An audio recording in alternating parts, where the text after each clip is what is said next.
The communication array on Zilithian Prime buzzed with excitement as Ambassador Kethavar studied the strange signals coming from the outer rim of the galaxy. His long, graceful fingers danced over the control panel while his large, gentle eyes focused on the data streams flowing across multiple screens. "These transmissions are fascinating," he whispered to his aide, a young Zilithian named Vorthok.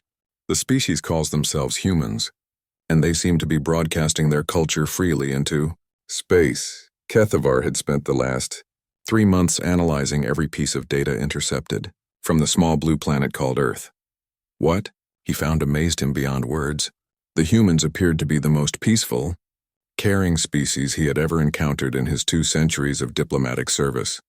The first transmission they had decoded showed small human children laughing and playing together in colorful gardens.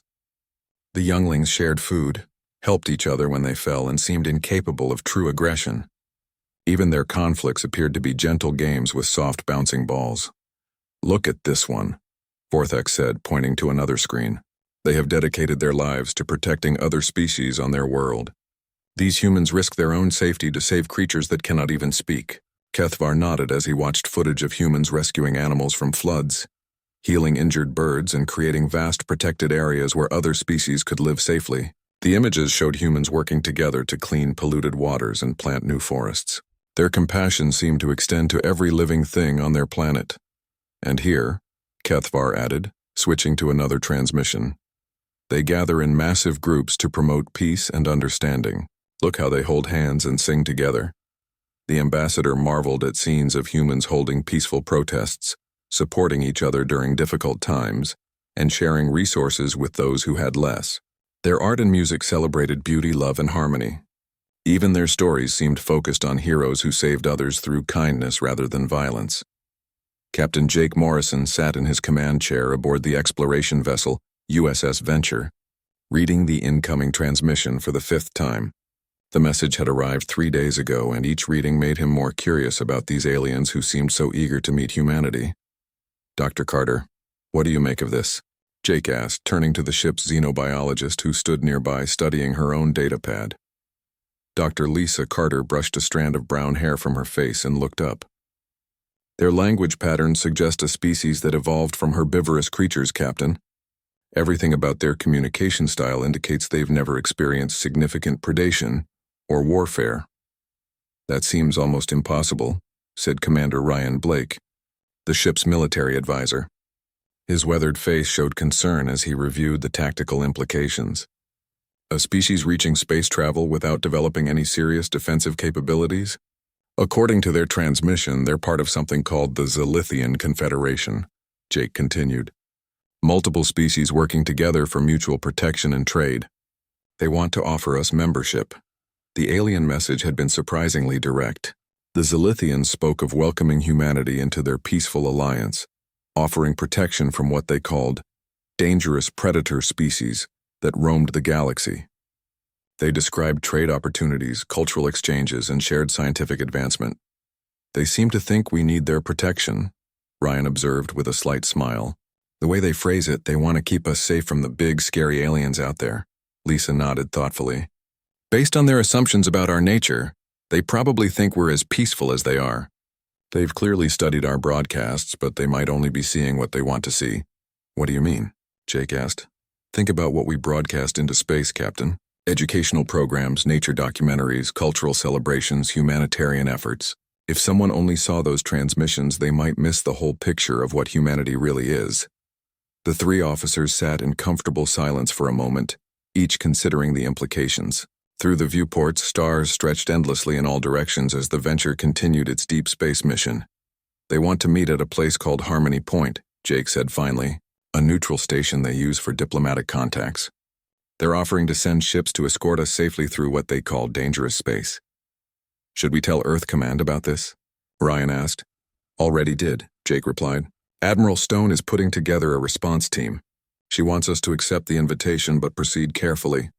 "Carefully how?" Lisa wondered. "She thinks we should let them keep their assumptions about us, at least initially. No point in scaring potential allies by telling them we're from what they'd probably consider a death world." Lisa pulled up images from Earth on her datapad. Hurricanes swirled over vast oceans while volcanic eruptions lit up the darkness. Footage showed massive predators hunting in dense jungles, while other scenes displayed the frozen wastelands of the polar regions. "They're from garden worlds," she said quietly. "Perfect temperatures, gentle weather, no major predators. Their biggest carnivore is probably the size of our house cats. And they want to protect us," Ryan added with amusement.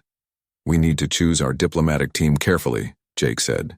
"People who can represent humanity's best qualities without revealing our full capabilities." "Ambassador Kate Phillips would be perfect," Lisa suggested. "She's handled difficult negotiations before, and she has a way of making people feel comfortable." "What about scientific exchange?" Jake asked. "Dr. Alex Turner from the Xenobiology Division. He's brilliant but not intimidating, good at explaining complex ideas in simple terms." "And military representation?" Ryan wondered. "Maybe no visible military at first," Jake suggested. "Let them think we're purely civilian explorers and scientists." The venture continued through space toward the coordinates provided by the Zilithians. Behind them, Earth buzzed with activity as humanity prepared for its first major diplomatic contact with alien civilization. Scientists worked frantically to understand Zilithian culture, while diplomats practiced conversations that would introduce humanity as peaceful explorers rather than the apex predators of a world that had forged them through millions of years of struggle. None of them realized that their new alien friends were already planning celebration ceremonies to welcome what they believed would be the most gentle, innocent species ever to join their peaceful confederation. The misunderstanding that would reshape the galaxy had already begun. As the USS Venture approached Harmony Point, both species prepared for a meeting that neither truly understood. The humans came ready to make friends while hiding their true nature. The Zilithians waited eagerly to protect what they saw as helpless garden dwellers from the dangers of a hostile universe. Neither side suspected how dramatically wrong their assumptions would prove to be. Harmony Point Station floated peacefully in the void between star systems, its crystalline structures catching and reflecting the light of distant suns. The station had been built specifically for diplomatic meetings, with gardens and soft lighting designed to make all species feel welcome and safe. Ambassador Kate Phillips stepped off the human transport shuttle and immediately noticed how different everything felt. The gravity was lighter than Earth normal, and the air carried the sweet scent of flowering plants. Gentle music played softly through hidden speakers, creating an atmosphere of complete tranquility. "Welcome, welcome." Ambassador Kethvar glided forward on his long legs, his arms spread wide in greeting. His skin had a pale green tint, and his large eyes sparkled with genuine joy. "We are so honored to meet the peaceful humans at last." Kate smiled warmly and extended her hand in the human greeting gesture. "The honor is ours, Ambassador. We're excited to learn about your confederation." Dr. Alex Turner stood beside Kate, carrying a datapad filled with carefully selected information about human culture. They had spent weeks deciding what to share and what to keep private. Everything they brought focused on humanity's scientific achievements, artistic expressions, and humanitarian efforts. The Zilithians led them through corridors lined with living walls of soft, colorful plants. Other alien species moved quietly through the station, all of them sharing the same gentle, peaceful demeanor. Kate noticed that none of them seemed to have any natural weapons like claws, fangs, or defensive spines. "Tell us about your worlds," Kate said as they settled into a comfortable meeting room surrounded by windows showing the stars outside. Kethavar's eyes lit up with enthusiasm. "Oh, our worlds are paradise. Gentle rains, warm sunshine, and the most beautiful gardens you can imagine. Our people spend their days creating art, growing food, and caring for the small creatures that share our homes." He activated a holographic display showing scenes from various Confederation worlds. Kate and Alex watched in amazement as perfect landscapes unfolded before them. Rolling hills covered in soft grass, crystal-clear streams flowing through peaceful meadows, and cities that looked more like elaborate gardens than urban centers. "The largest predator on my homeworld is about the size of your hand," Kethvar continued proudly. "It eats small insects and spends most of its time sleeping in flower beds. We call them little dozers because they're so sleepy and cute." Alex exchanged a quick glance with Kate. On Earth, creatures the size of a human hand could include spiders capable of killing large animals, snakes with deadly venom, and insects that could strip flesh from bone in minutes. "Your worlds sound wonderful," Kate said diplomatically. Very peaceful. Yes, and that's why we formed the Confederation. Another alien joined the conversation. This one introduced herself as Healer Nimira, a representative from the Gentle Wind system. Her species had soft fur-like covering and moved with the grace of creatures who had never known fear. We protect each other from the dangerous ones, Nimira explained, her voice dropping to a whisper as if speaking of something terrifying. The Devourer clans roam the outer regions, attacking peaceful worlds and taking whatever they want. Tell us about these Devourers, Alex said, trying to keep his scientific curiosity in check. Kethavar activated another holographic display, and Kate had to work hard not to show her surprise. The terrifying Devourer ships looked like something from Earth's early space age, with simple designs and basic weapon systems. The creatures themselves appeared to be large reptilian beings, but their equipment and tactics seemed primitive. They have sharp teeth and claws, Kethavar said with a shudder, and they actually eat other creatures for food. Can you imagine such a horrible thing? Kate and Alex both nodded sympathetically, while carefully not mentioning that humans also ate other creatures, or that human teeth were specifically designed for tearing meat.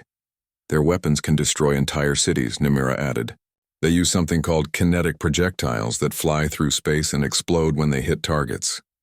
Alex realized they were describing simple artillery or missile systems, technology that Earth had developed centuries ago. What the peaceful aliens considered devastating weapons of mass destruction were barely more advanced than human hunting rifles. But don't worry, Kethavar said quickly, reaching over to pat Kate's hand in a comforting gesture. The Confederation has strong defenses, and we'll make sure your people are kept safe in our protected systems. Your peaceful nature is so beautiful. We couldn't bear to see it corrupted by contact with such violent creatures. We appreciate your concern, Kate replied carefully. Can you tell us more about your defense systems? The aliens eagerly showed them recordings of Confederation defense fleets. Kate watched small, lightly armed ships moving in simple formations, firing energy weapons that looked impressive, but seemed to have very limited range and power. Their shields appeared to be basic deflector systems that could probably be overwhelmed by any serious military assault. Each world contributes ships and crews according to their ability, Kethavar explained. We prefer to avoid conflict when possible, but sometimes we must defend our peaceful way of life. During a break in the formal presentations, Kate and Alex found a quiet corner to speak privately. Alex, are you getting the same impression I am? Kate whispered. You mean that these people have no idea what real warfare looks like?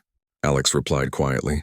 Their most dangerous enemy appears to be roughly equivalent to human pirates using stolen fishing boats. And they think we're as helpless as they are, Kate added. They keep talking about protecting us and keeping us safe from the dangerous galaxy. Should we tell them the truth about Earth? Kate considered the question carefully. Not yet. Let's see how deep this goes first. I want to understand their whole situation before we reveal that we're from a world they'd probably classify as a nightmare. They returned to the meeting, where the aliens continued sharing information about their confederation. Every species they described had evolved on peaceful worlds with mild climates, abundant food, and no significant predators. Their technology focused on comfort, art, and scientific research rather than defense or survival. We have 17 member species now, Kethavar said proudly, all dedicated to peace, knowledge, and mutual protection. With humanity joining us, we'll be 18. What would membership involve?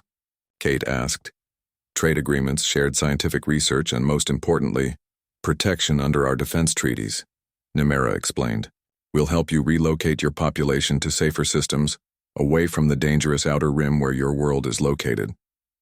Kate felt a chill at the suggestion of relocating humanity. These kind, gentle aliens had no idea that moving humans away from Earth would be like asking fish to live on dry land.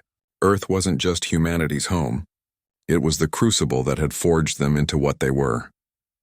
We'll need to discuss that with our government, Kate said diplomatically. The meeting continued for several more hours, with both sides sharing carefully selected information. The aliens painted pictures of a galaxy divided between peaceful gardeners and violent predators, with themselves as the guardians of civilization against the chaos of the outer systems.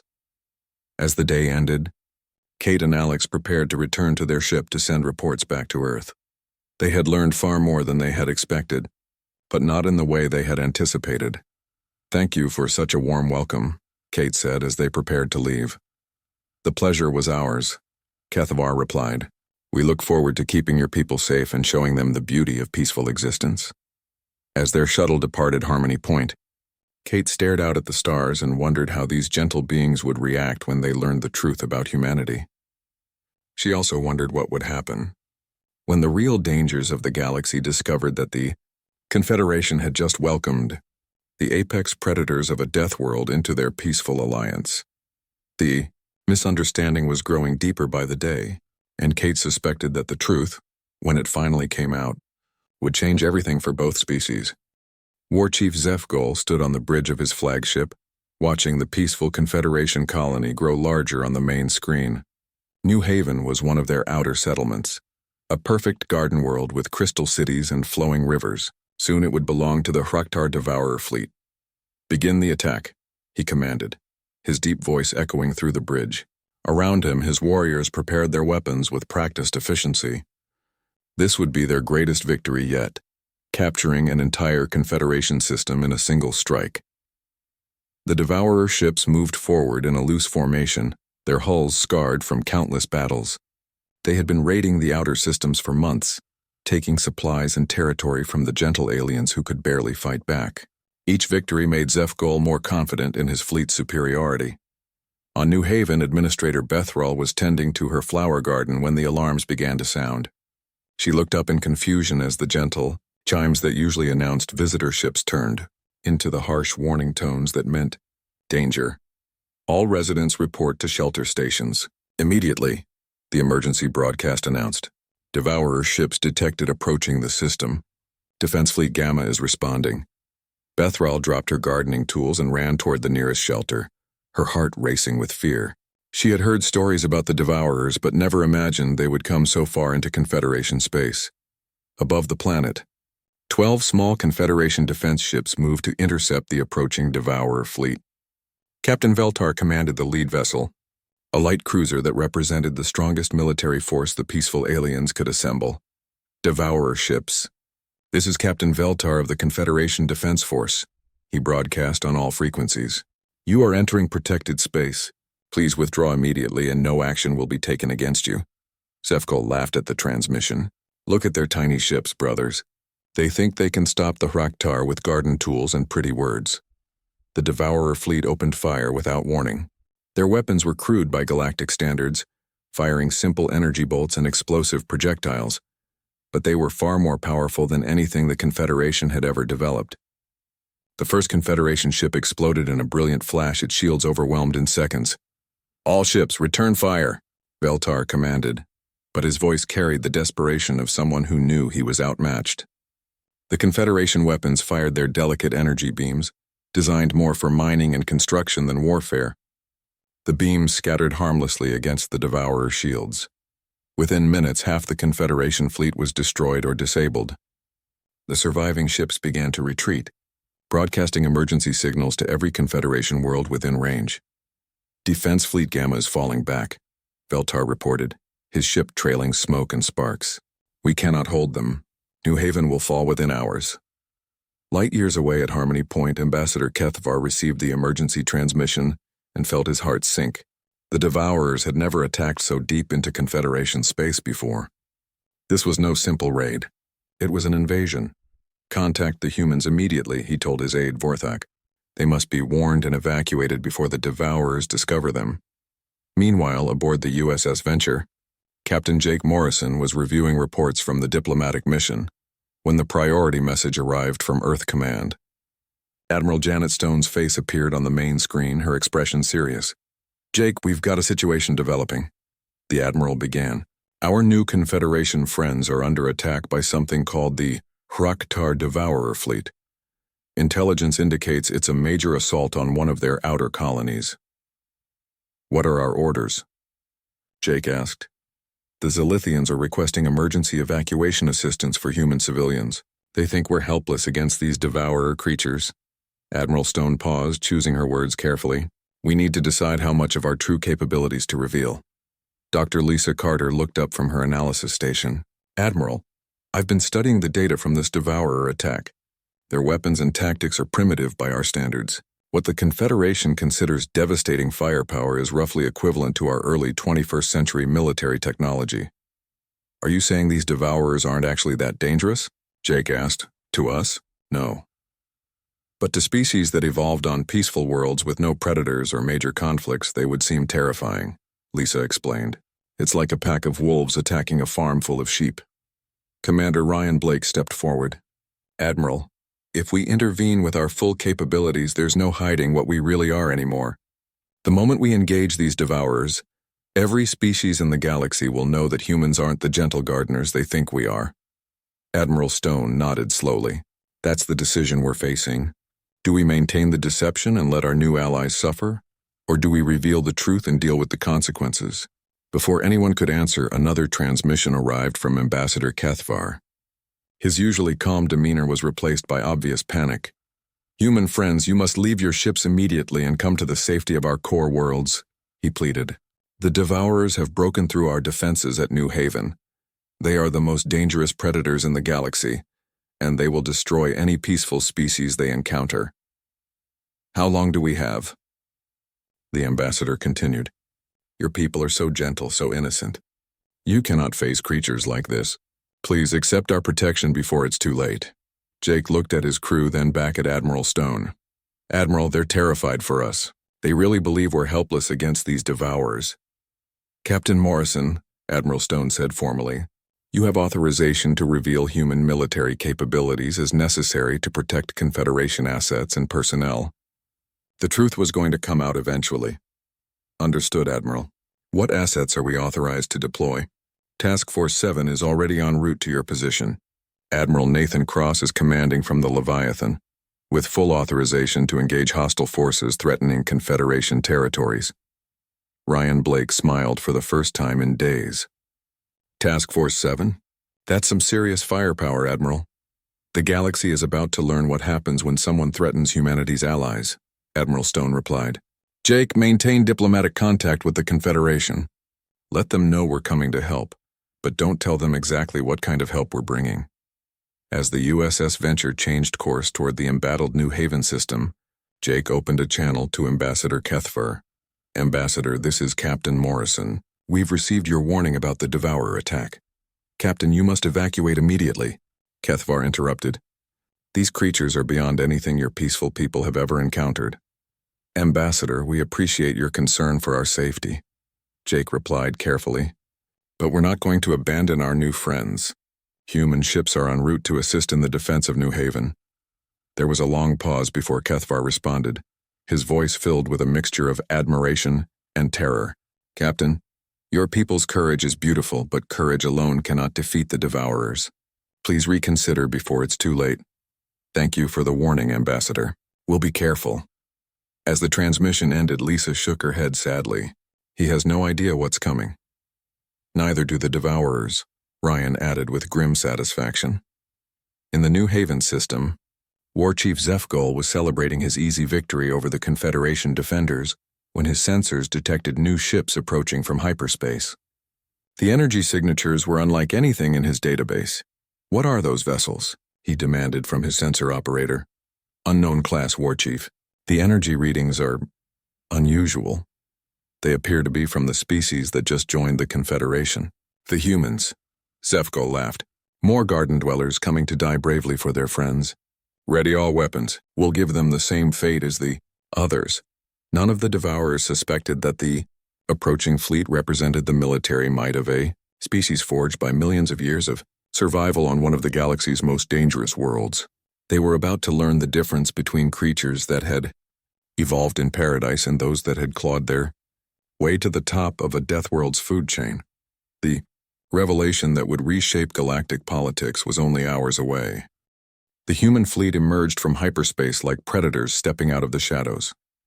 Admiral Nathan Cross stood on the bridge of the dreadnought USS Leviathan, watching as his task force formed up around him. 12 warships hung in the void, their dark hulls bristling with weapons that had been designed by a species that understood the true meaning of war. Sir, we're receiving transmissions from both the Confederation survivors and the Devourer fleet, reported Communications Officer Lieutenant Sarah Mills. Put the Confederation ships through first, Admiral Cross commanded. Captain Veltar's battered face appeared on the main screen, his large eyes wide with amazement and concern. Human vessels, you must retreat immediately. These devourer creatures are too dangerous for peaceful species like yourselves. We cannot bear to see more gentle souls destroyed by these monsters. Captain Veltar, this is Admiral Cross of the Terran Defense Fleet. We're here to assist.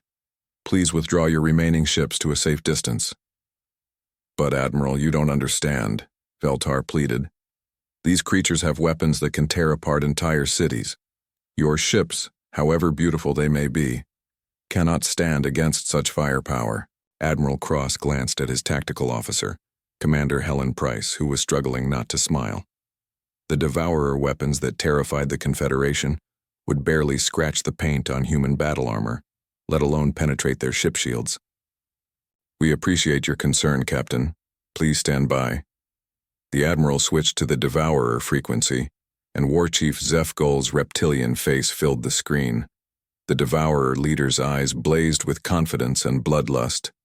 Unknown vessels. I am War Chief Zefgol of the Raktar Devourer Fleet. You have entered a battle zone. Surrender now and your death will be swift. War Chief, this is Admiral Cross of the Human Fleet. You are attacking civilians under the protection of the Confederation.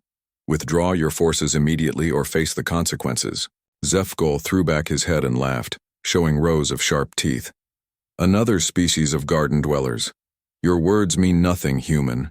We are the apex predators of this galaxy. Nothing can stand against the might of the Raktar. War Chief, you have 30 seconds to begin withdrawing your forces. Foolish human. We will crush your pretty ships like flower petals.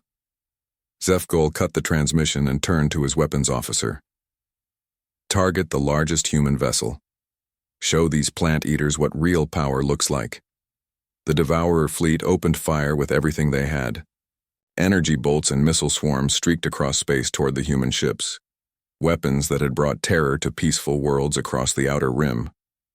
The barrage struck the USS Leviathan's shields and simply disappeared, absorbed so easily that the bridge crew barely felt a vibration. The energy readings on the Devourer sensors showed impossible results. What happened? Zefgol roared. Why are they still there? War Chief, our weapons had no effect.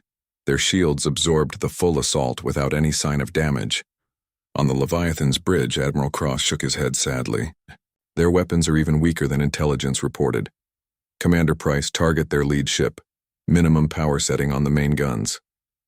Sir, minimum power might still be overkill against their technology. Then dial it back further. We want to disable them, not vaporize them. The Leviathan's main railgun fired a single projectile at roughly 10% of its normal power. The tungsten slug, accelerated to a significant fraction of light speed, struck the Devourer flagship's shields and punched through them like they weren't there.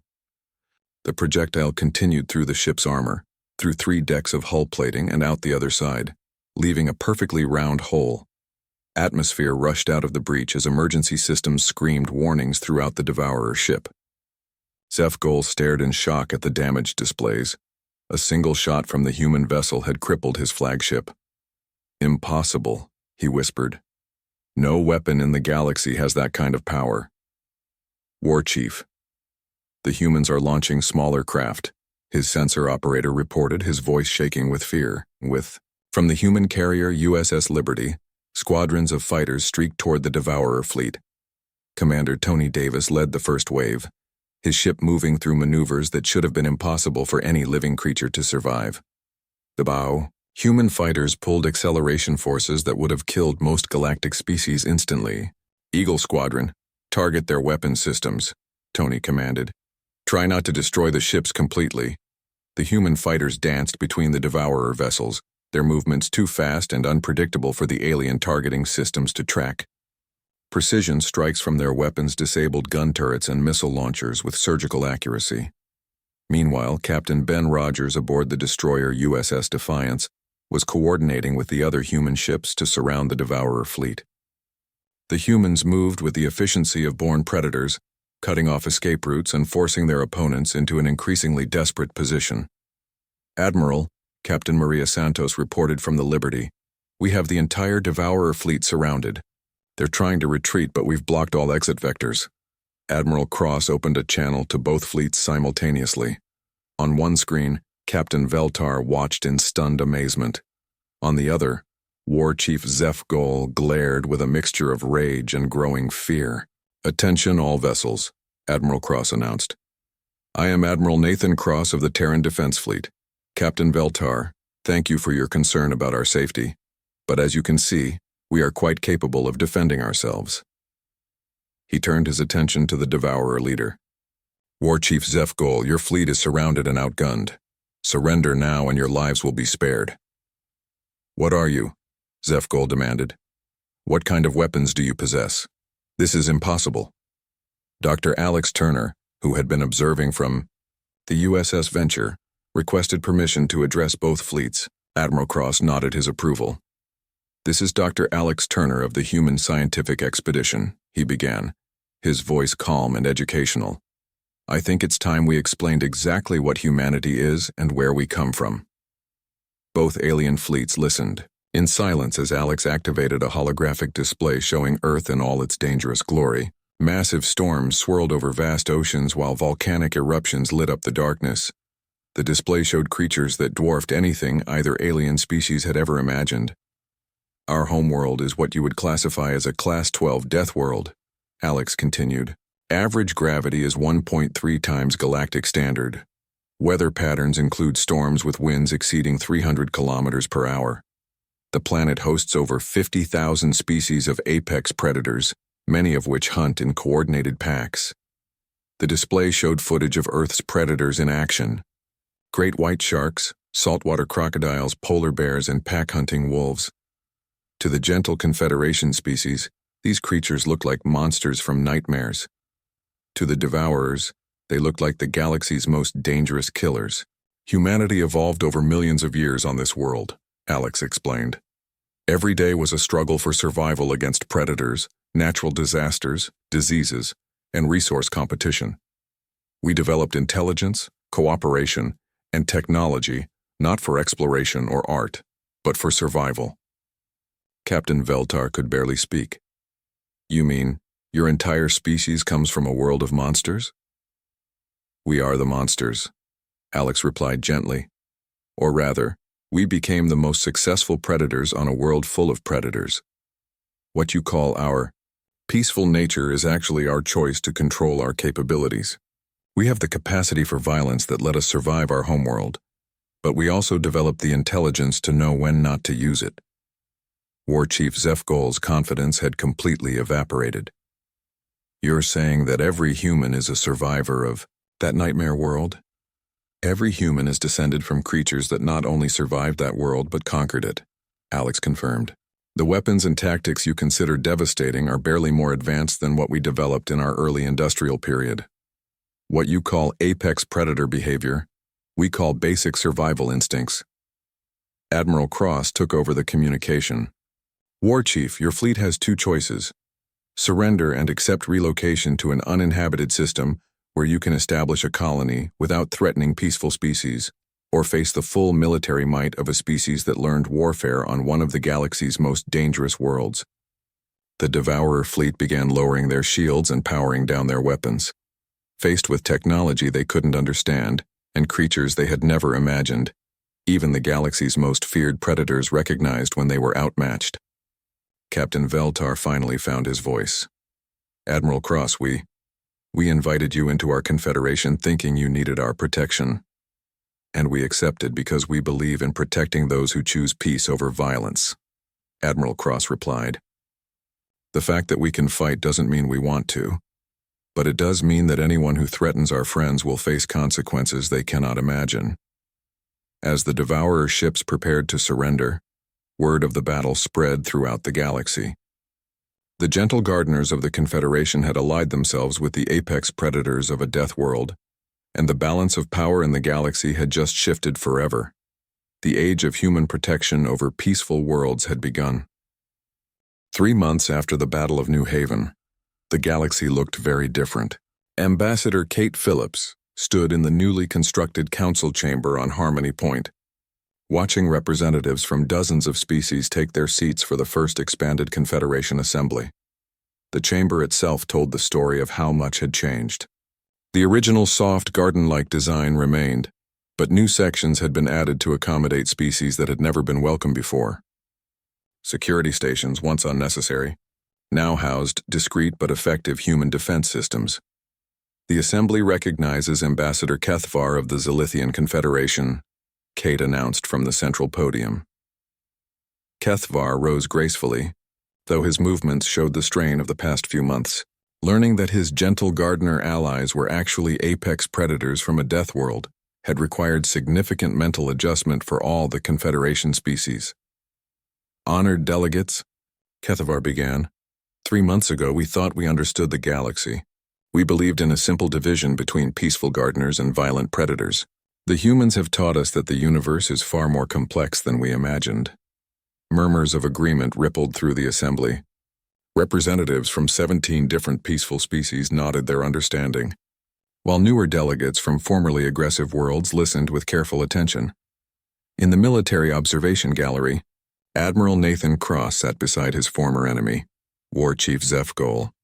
The Devourer leader had requested asylum within Confederation space, after witnessing what real military power looked like. Your people have kept their word, Zeph Goal said quietly to the Admiral. My clans have been given good worlds to settle. No one has been harmed. Humanity learned long ago that defeated enemies can become valuable allies. Admiral Cross replied, Your people have skills and knowledge that benefit everyone when channeled properly. Below them, Dr. Lisa Carter was presenting her latest research to the assembly. Her studies of Death World evolution had become required reading for every species in the expanded Confederation. What we've learned, Dr. Carter explained, is that survival pressure creates capability, but capability doesn't necessarily create aggression. Humanity developed the tools of war, but we also developed the wisdom to choose when to use them. A delegate from the Gentle Wind system raised her hand. Dr. Carter, how do we explain this to our populations? Many of our people are still afraid that humans might turn violent. Dr. Carter smiled gently. I understand the concern, but consider this. Humanity had the power to conquer your worlds from the moment we met you. Instead, we chose to protect them. Our strength makes us dangerous to your enemies, not to you. Captain Jake Morrison, now promoted to Admiral and Director of Confederation Defense, stepped forward with his presentation. The new defense doctrine is simple, he announced. Peaceful species focus on what they do best: research, art, culture, and growth. Human forces handle threats that require military intervention. The holographic display showed the new fleet compositions. Human warships formed the backbone of every defense group, supported by Confederation vessels that provided specialized capabilities like medical support, engineering, and scientific analysis. But we're not creating a human empire, Jake continued. Every species maintains sovereignty over their own worlds. Human forces are invited guests, not occupying armies. In the audience, healer Nemera spoke up. Admiral Morrison, what about species that might challenge human authority? They're welcome to try, Admiral Cross interjected from the gallery, his tone matter-of-fact rather than threatening. But word has spread throughout the galaxy about what happened to the Devourer fleet. Most aggressive species are choosing negotiation over confrontation. The transformation had indeed been dramatic. News of the Battle of New Haven had reached every corner of the galaxy within weeks. Species that had terrorized the outer systems for generations suddenly found themselves reconsidering their career choices when faced with the possibility of meeting human warships. Ambassador, Kate called for the next presentation. The Assembly recognizes Dr. Alex Turner, Director of Interspecies Cultural Exchange. Alex stepped to the podium carrying data pads filled with applications and requests. The demand for cultural exchange programs has exceeded our wildest projections, he announced. 47 species have requested human advisors for defense planning. 32 want to establish trade relationships. And surprisingly, 15 aggressive species have asked for help transitioning to peaceful economies. How are we handling the requests? Kethvar asked. Carefully, Alex replied. We're prioritizing applications from species that show genuine commitment to peaceful development. Former predator species that want to change their ways are getting special attention, but with strict monitoring. Commander Ryan Blake, now serving as head of Confederation Intelligence, added his report. The larger galactic powers are taking notice. The Stellar Republic has sent diplomatic feelers. The corporate syndicate wants trade negotiations. Even the mysterious deep space entities are showing interest in contact. What's their attitude toward humanity? Kate asked. Respectful caution, Ryan replied with a slight smile. Everyone wants to know more about the Death World species that protects garden worlds. Some are curious, some are nervous, but nobody is planning to test our resolve. The assembly moved on to practical matters. Resource allocation, trade routes, and scientific collaboration filled the agenda. The peaceful species were discovering that having powerful protectors allowed them to focus on their strengths instead of constantly worrying about defense. During a break in the sessions, Kate found herself on one of Harmony Point's observation decks with several other key figures. Through the transparent walls, they could see human and Confederation ships conducting joint training exercises. I still can't quite believe it, Kethvar said, watching a human destroyer teaching defensive maneuvers to a Zilithian science vessel. 6 months ago, we thought humans were helpless garden dwellers who needed our protection. And we thought you were naive gardeners who needed our protection, Kate replied. We were both right and wrong. Dr. Carter joined them carrying her latest research notes. The psychological adjustment data is fascinating. Most Confederation species went through 3 stages: shock at learning humanity's true nature, fear that we might become aggressive, and finally relief when they realized we chose to be protectors rather than conquerors. What about the former predator species? Admiral Morrison asked as he approached the group. They're showing the most interesting adaptation patterns, Carter continued. Species like the Hraktar are discovering that their aggressive instincts can be channeled into productive activities when they don't have to worry about survival. Competition. War Chief Zefgol had requested to join the conversation, his presence still causing some nervousness among the peaceful species. My people are learning to build instead of raid, he said. It's difficult, but we're discovering satisfaction in creation that we never found in destruction. The key insight, Alex added, is that aggression and violence aren't the same thing. Humanity learned to be aggressive about protecting others rather than destroying them. As the conversation continued, reports arrived from across the galaxy. Human-protected trade routes were seeing unprecedented traffic. Scientific collaborations between Death World survivors and Garden World theorists were producing breakthrough discoveries. Former raider clans were establishing legitimate colonies under human oversight. The most significant report came from the Outer Rim, where Captain Ben Rogers was leading a joint task force of human and reformed devourer ships. Pirates who had terrorized the region for decades were surrendering then faced the combined force of Death World predators and reformed raiders working together. The galaxy is stabilizing, faster than anyone predicted, Admiral Cross reported via transmission.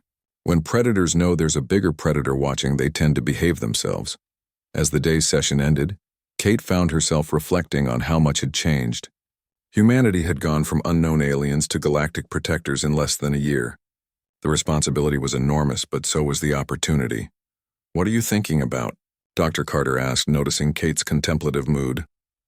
I'm thinking about balance, Kate replied. For millions of years, Earth taught humanity to survive by being the deadliest thing in the environment. Now we're learning to use that same strength to make sure gentleness can flourish. Through the observation deck windows, they could see ships from dozens of species working together, protected by the knowledge that humanity stood guard over their peaceful civilization. The Death World survivors had found their purpose not as conquerors, but as guardians of a galaxy where garden worlds could finally grow without fear.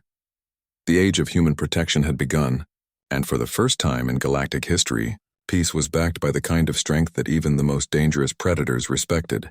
The gentle gardeners could tend their worlds in safety, knowing that the apex predators of Earth had chosen to be their friends rather than their enemies. In the end, the galaxy learned that the most dangerous creatures could also be the most loyal protectors, and that true strength was measured